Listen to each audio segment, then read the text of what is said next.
आपका क्वेश्चन क्या कहता है, the maximum power dissipated in external resistance R when connected to a cell of EMF E and internal resistance R will be. ये रहे आपके options. हमें क्वेश्चन में बोला है कि ये हमारी है एक्सटर्नल रेजिस्टेंस, इसको हमने कनेक्ट किया है इंटरनल रेजिस्टेंस से, वो कनेक्टेड है हमारी दैट इज सेल से, जिसकी ईएमएफ की वैल्यू हमें गिवन है ई, इंटरनल रेजिस्टेंस की वैल्यू है स्मॉल आर और एक्सटर्नल रेजिस्टेंस की वैल्यू है दैट इज कैपिटल आर। हमें पूछा इस कंडीशन में जो हमारी मैक्सिमम पावर की वैल्यू पूछी है जो डिसिपेट हुई है, दैट इज मैक्सिमम पावर की वैल्यू है जो डिसिपेट हुई है, इसकी हमें वैल्यू फाइंड करनी है। यहाँ पे अगर हम देखें इस कॉम्बिनेशन में अगर हम देख रहे हैं तो हमारी कॉम्बिनेशन कैसे है परफेक्ट, ये जो जैसे सीरीज़ में है रेजिस्टर्स हमारे जो कनेक्टेड है वो सीरीज़ में, तो हम पावर का जो फॉर्मूला है वो कौन सा यूज़ करेंगे, perfect, that is P is equals to I square R. Clear, ये सीरीज़ में कनेक्टेड है क्योंकि सीरीज़ में हमारी क्या सेम होती है, परफेक्ट करंट सेम होती है। हम सिंपली इस फॉर्मूला को यूज़ करेंगे।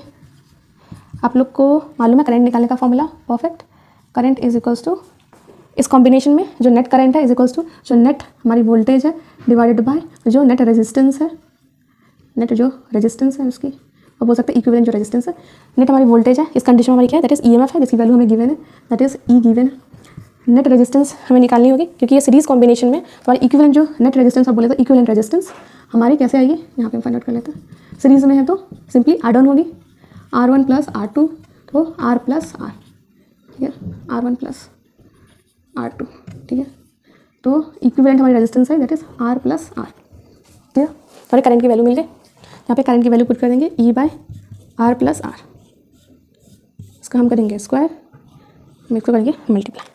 आप लोग को मालूम है इस फॉर्मूला में मैक्सिमम हमारी पावर निकालने के लिए हमारी जो R की वैल्यू जो है वो स्मॉल r से इक्वल होनी चाहिए।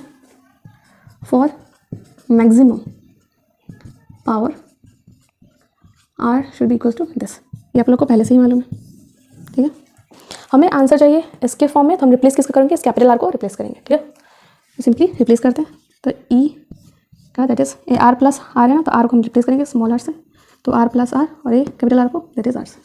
ठीक है, इसका स्क्वायर हो रहा है that is E square by R plus R है तो दैट इज 2R, और फिर इसका स्क्वायर हो रहा होगा तो क्या आएगा, ये होल स्क्वायर हो रहा है ना, नीचे में R plus R that is 2R, whole square हो रहा है तो E का स्क्वायर हो जाएगा और इसका भी स्क्वायर होगी तो वैल्यू क्या आएगी perfect 4R square, 4R square into R, तो ये R से R वैल्यू कट जाएगी तो हमारी वैल्यू क्या बची E स्क्वायर बाय 4R।